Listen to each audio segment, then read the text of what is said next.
Paano nga ba mag-verify ng TIN number online?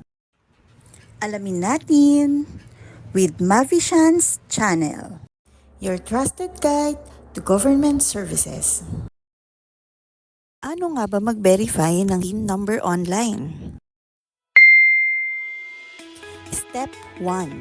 Pumunta sa BIR website www.orus.bir.gov.ph.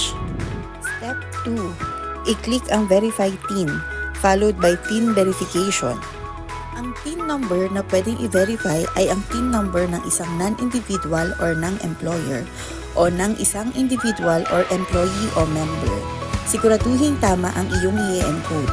I-click ang Proceed pagkatapos. Step 3. Piliin kung ikaw ay non-individual, business or company, or individual, member or employee. Step 4. Filapan ang mga sumusunod. Iyong PIN number, first name, middle name, last name, suffix kung meron, gender, at ang iyong birthday. Pagkatapos mag-fill out, i-click ang I'm not a robot at verify na matatagpuan sa ibabang bahagi. After maklik ang verify, lalabas na agad ang resulta kung ang details na binigay mo ay valid or hindi. Once valid, ito ay maaari mong ipresenta as proof of your TIN number during requirements processing.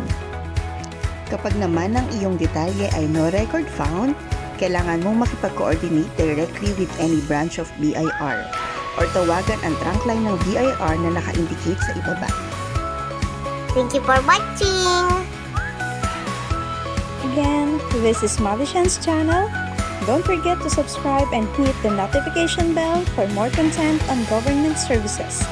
If you have any questions or topics that you'd like me to cover, leave them in the comment section below. See you in the next video!